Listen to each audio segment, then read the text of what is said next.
네, 41강 지상권의 성립과 효력입니다. 이 지상권 부분은요, 이제 타 강의하고는 달리 책을 쭉 한번 훑어나가면서 설명드릴 판례 설명드리는 이러한 식으로 진행하겠습니다. 조문 279조 지상권의 내용.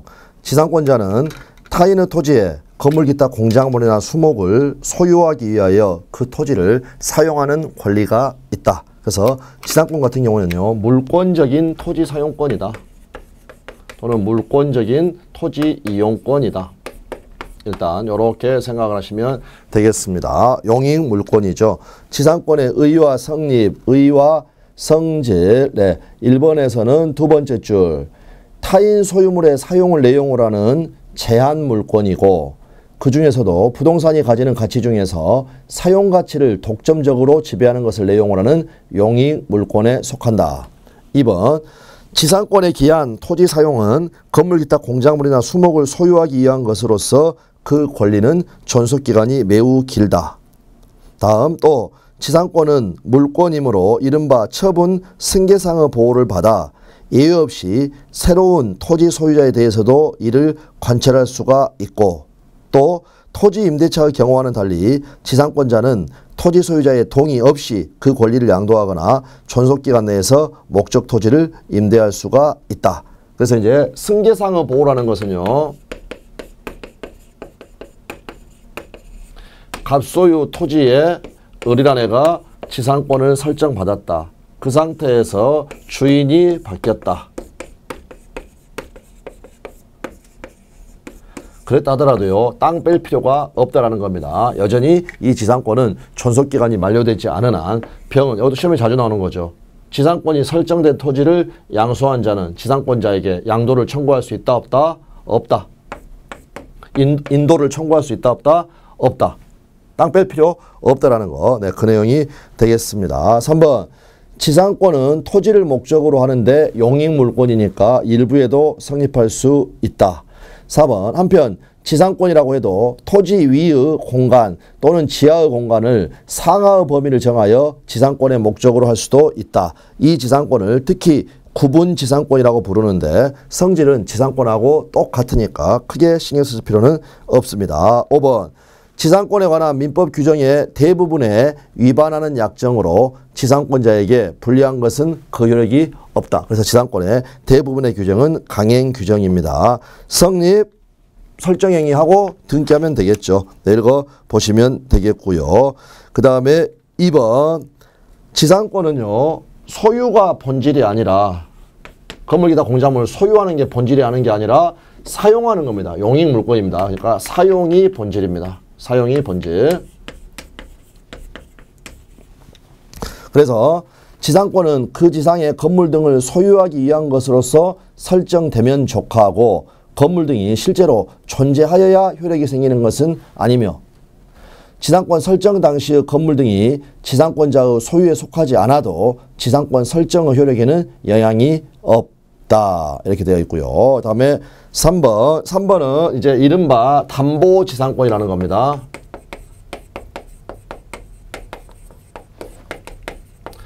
그러니까 이제 관행적으로요, 갑이라는 애가 이 토지를 가지고 가서 을한테 담보대출을 받으면서 금전 소비대차 1억 빌리면서 저당권을 설정을 할 때, 이게 은행이라고 보시면요, 관행적으로 지상권까지 같이 설정을 했다라는 겁니다. 그러면 갑의 토지에다가 은행이 지상권 가지고 건물 짓고 하는 것 아니죠. 이 지상권은요, 이 토지의 담보 가치가 하락하는 것. 예를 들어서 다른 사람이 건물 등을 지어가지고요, 요거를 하락하는 걸 막기 위해서 설정해가지고, 이거는 용익물권으로서 지상권이 아니라 이른바 담보물권으로서 지상권이라는 겁니다. 그러면 부종성이, 담보물권은 부종성이 있기 때문에 만약 1억 원을 빌렸는데 갑이라는 친구가 이 1억 원을 변제를 했다. 그러면 저당권, 지상권, 부종성에 의해서 모두 다 소멸한다. 네, 이 내용이 나와 있습니다. 그래서 판례 거래의 실제에서는 담보로 제공된 토지 위에 토지 소유자 등의 건물 건축, 기타 현상 변경으로 말미암아 그 담보 가치가 하락, 즉 저감되는 것을 막기 위해서 채권자 앞으로 지상권이 설정되는 것으로 합의하는 경우가 있다. 가로에 이른바 담보지상권 쭉 읽어보시면 되겠고요. 기출이 됐던 부분 밑줄. 피담보채권이 변제 등으로 만족을 얻어서 소멸한 경우 그 지상권은 피담보채권에 부종하여 소멸한다. 네, 보시면 되겠습니다. 그래서 이제 그 담보물권은 그 피담보채권을 지키기 위해서 있는 거죠. 그러니까 채권이 두목이고 담보물권이 똘마니. 그래서 두목이 없어지면 똘마니도 없어지게 된다. 왕이 사라지면 소멸하면 신하도 같이 소멸한다. 네, 보시면 되겠습니다. 요컨대 지상권을 설정해서 건물 등의 소유를 위한다는 목적. 이거는 그냥 유연하게 생각하면 된다는 겁니다. 왜냐? 요 은행 지금 건물 소유하는 거 아니죠. 이런 식으로도 지상권을 설정할 수가 있다라는 거. 나아가 법률의 규정에 의하여 지상권이 성립하는 경우가 있다. 법정 지상권이 대표적인 게 되겠고요. 또 지상권은 취득시효 할 수 있다라고 그랬죠. 한편 판례는 관습법에 의하여 지상권의 성립을 인정하기도 하고 분묘 유지 및 관리를 위하여 타인의 토지를 사용할 수 있는 관습법상의 권리인 분묘기지권을 인정한다. 그래서 관습법이 인정하는 물권은 두 개가 있다고 그랬죠. 관습법상의 법정지상권, 그 다음에 분묘기지권. 이걸 먼저 확인하시면 되겠습니다. 존속기간은요. 280조는 존속기간을 약정한 지상권입니다. 그래서 그 최단 존속기간이어 가지고요. 견고한 건물 등은 30년을 최단 보장을 해주고요. 그 다음에 그 목조 건물 같은 것은 15년을 보장을 해주고 건물 이외의 공작물은 5년을 보장을 해줍니다. 그래서 그 연한보다 단축하지 못하고요. 이항 전항의 기간보다 단축한 기간을 정한 때는 전항의 기간까지 연장하게 된다. 281조 존속기간을 약정하지 아니한 지상권, 계약으로 지상권의 존속기간을 약정하지 아니한 때에는 그 기간은 전조의 최단 존속기간으로 한다. 그런데 이항 지상권 설정 당시에 공작물의 종류와 구조를 정하지 않았다. 그러면 수목은 빠져있죠. 수목은 언제나 30년이고요. 공작물의 종류와 구조를 정하지 않았을 때는 중간권 15년으로 한다라는 거. 다음 갱신과 종속기간. 갱신하는 경우에도 짧게 하지 못합니다. 그러나 당사자는 이보다 장기의 기간을 정할 수는 있다. 네, 그 내용들이 나와 있고요. 작은 동그라미 1번에 이제 그 네 번째 줄을 보시면요. 최단 존속기간 30년. 이거는 언제 적용이 되냐면요. 지상권자가 자기가 건물을 짓고요. 건물 축조. 지상권자가 나무를 심을 때, 식재, 요때 적용이 되는 겁니다. 그러므로 기존 건물, 예를 들면 기존 건물이죠. 설정자 소유의 건물, 새로 건물 짓는 게 아니라 기존 건물을 사용할 때는요. 이거는 15년으로 정해도 무방합니다. 그 말은 무슨 말입니까? 최단 존속기간, 기존 건물이 견고한 건물이었다. 30년의 이 규정이 적용된다 안 된다? 안 된다. 네, 그 내용이 나와 있습니다. 판례는 최단 존속기간에 관한 규정인 280조 제1항 제1호 30년짜리는 지상권자가 그 소유의 건물 등을 건축하거나 수목을 식재하여 토지를 이용할 목적으로 지상권을 설정한 경우에만 그 적용이 있고 기존 건물의 사용을 목적으로 지상권이 설정된 경우에는 30년의 적용이 없다고 하였습니다. 작은 동그라미 2번. 지상권에는요. 최단 존속기간만 정해져 있지 몇 년을 넘지 못한다라는 최장기의 제한은 없습니다. 이때 이제 논의가 되는 게 존속기간을 영구로 약정할 수 있을 것인가. 판례는 긍정을 했습니다. 그래서 지상권, 그 다음에 지상권하고 성질이 똑같은 구분 지상권도 영구로 약정하는 것이 허용이 된다. 이 부분들 나와 있고요. 그 다음에 3번, 4번 조문에서 확인한 거니까 그 약정하지 않았을 때 갱신, 네, 그 부분들 보시면 되겠습니다. 그 다음에 3번 지상권의 효력. 지상권은 물권적인 토지 사용권이다. 1번 지상권자는 설정에 의해서 정해진 목적을 위하여 토지를 사용하는 권리를 가진다. 이는 지상물의 소유가 본질이 아니라 토지의 사용을 본질적 내용으로 하는 권리로서 지상권 설정 계약 당시 건물 등 공작물이나 수목이 없더라도 지상권은 유효하게 성립할 수가 있고, 다음 부분이 시험에 자주 나오죠. 기존의 건물, 기타 공작물이나 수목이 멸실되더라도 존속기간이 만료되지 않은 한 지상권이 소멸하는 것은 아니다. 기존 건물이 가령 소실되었다. 그럼 다시 지으면 되죠. 지상권이 소멸할 이유는 없다라는 겁니다. 2번. 지상권자는 그 권리의 실현을 위법하게 방해하거나 방해할 우려가 있는 자에 대해서는 배제 또는 예방을 청구할 수가 있고 그 방해가 목적 토지의 점유인 경우에는 인도를 청구할 수 있다. 이 말은 지상권자에게도 물권적 청구권으로서 반환 청구권, 방해 제거 청구권, 방해 예방 청구권이 인정이 된다라는 것이고요. 다음 한편 지상권은 토지를 사용하는 권리이기 때문에 상린관계에 관한 규정이 준용된다. 상린관계에서 이미 말씀드렸던 부분이 되겠습니다. 3번에는 승계상의 보호, 주인 바뀌어도 안 쫓겨난다라는 내용이 나와 있습니다. 양가로 이번에 지상권의 처분 나와 있고요. 지상권자는 지상권을 양도할 수 있고 또 그 지상권의 저당권을 설정할 수도 있다. 다음 부분이 아주 중요합니다. 지상권자의 이러한 처분을 제한하는 당사자 간의 약정은 효력이 없고요. 이 부분 그에 반하는 양도 등도 유효하다. 그래서 지상권의 양도성, 자 예를 들면 갑이 설정자고 토지고요. 을이 이제 지상권자인데 어떤 특약을 했느냐. 이 토지는 너만 써라. 그 말은요. 다른 사람에게 이 지상권을 양도하지 마라 라고 해서 양도 금지 특약을 했다.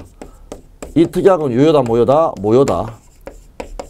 그러니까 결론적으로 지상권의 양도성은요. 이런 특약이 있어도 인정이 되니까 지상권의 양도성은 절대적으로 보장된다. 이런 표현을 쓰고요. 그 다음에 소유자의 의사에 반해서도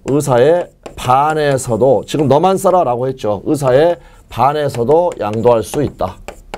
네, 이 부분이 아주 이제 핵심적인 지문이 되겠습니다. 양도할 수 있다.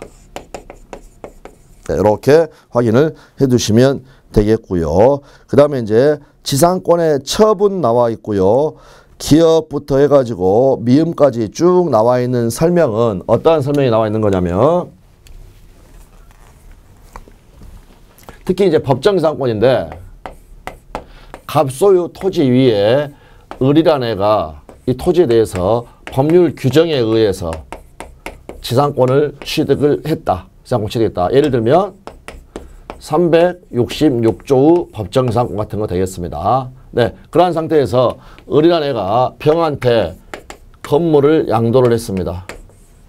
그리고 병에게 건물 등기는 격려를 해줬다. 건물 등기는 격려를 해줬다. 그런데 자 여러분 보십시오.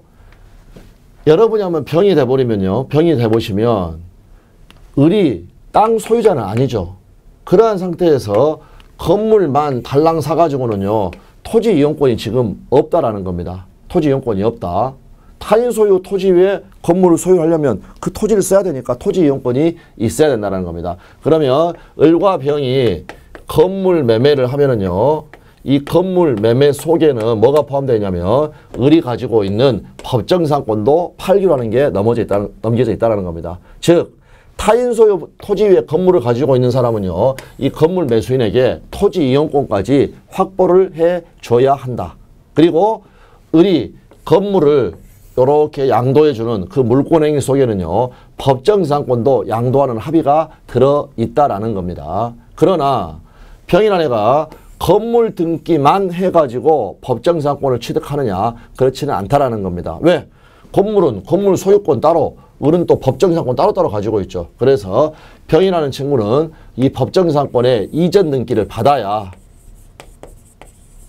이전 등기를 격려해야 법정지상권을 취득을 하는 겁니다. 그런데 법정지상권은 등기 없이도 인정이 되죠. 그러니까 을이 아직 법정지상권 설정 등기를 갑으로부터 받지 않아가지고 이 자체는 지금 등기가 안 돼 있으니까 이전 등기도 안 됐다라는 겁니다. 이전 등기는 안 됐다. 자, 이제 요약합니다. 병은 건물 등기를 격려한 것만으로 법정지상권 취득하냐? 그렇지 않다. 따로 별도로 법정지상권 이전 등기를 받아야 한다. 그러니까 여전히 지금 법정지상권은 을에게 남아있는 겁니다. 을이 여전히 법정지상권자. 그러면 토지 소유자 갑은요. 법정지상권자가 아닌 병에게 건물에 철거를 청구할 수 있느냐? 요거는 안 된다는 겁니다. 이유는 뭐냐면 병은요, 을을 대위해 가지고 갑에게 법정지상권 설정 등기 청구하고 설정 등기 돼 있으면 을한테 이전 등기를 받아올 수 있는 권리자. 토지 소유자는 거기에 응해야 될 의무자. 그래서 의무자가 권리자한테 개길 수는 없기 때문에 철거를 청구할 수는 없습니다. 그런데 법정지상권은요, 공짜가 아니라 유상입니다. 유상. 그러므로 병이라는 애는요, 결국 법정지상권을 취득할 지위에 있는 자인데 이 토지를 사용하는 것은 부당이득이죠. 그래서 갑이 애한테 이 토지 지료 차임 상당에 이것에 반하는 청구할 수 있다. 네, 거기에 쭉 내용으로 나와 있는 부분이 되겠습니다. 그 다음에 3번 지료 지급 의무. 지료는 지상권의 요소가 아니어서 그 유무는 지상권의 성립 존속에 영향을 주지 않는다. 이와 같이 무상의 지상권 설정도 허용이 되지만 토지 사용 후 대가로 지료를 지급할 약정이 있을 때에는 지료 지급 청구권이 발생한다. 이 부분 되어 있고요. 그 다음에 2번에 제3자에 대해서 대항을 하려면요, 그 지료 지급 약정은 등기를 하여야 합니다. 그러나 등기는 제3자에게 대항하기 위한 문제이지, 약정이 등기되지 않았더라도 당사자사에서는 여전히 효력이 있다. 다음에 판례 보시면 지상권에 있어서 지료 지급은 그 요소가 아니기 때문에 지료에 관한 유상 약정이 없는 이상 지료의 지급을 구할 수가 없다. 다음 판례. 지료액 또는 지급 시기 등 지료에 관한 약정은 이를 등기하여야만 제3자에게 대항할 수가 있다. 그러므로 지료 후 등기를 하지 않은 이상 토지 소유자는 구지상권자의 지료 연체 사실을 들어서 지상권을 이전받은 자에게 대항하지 못한다.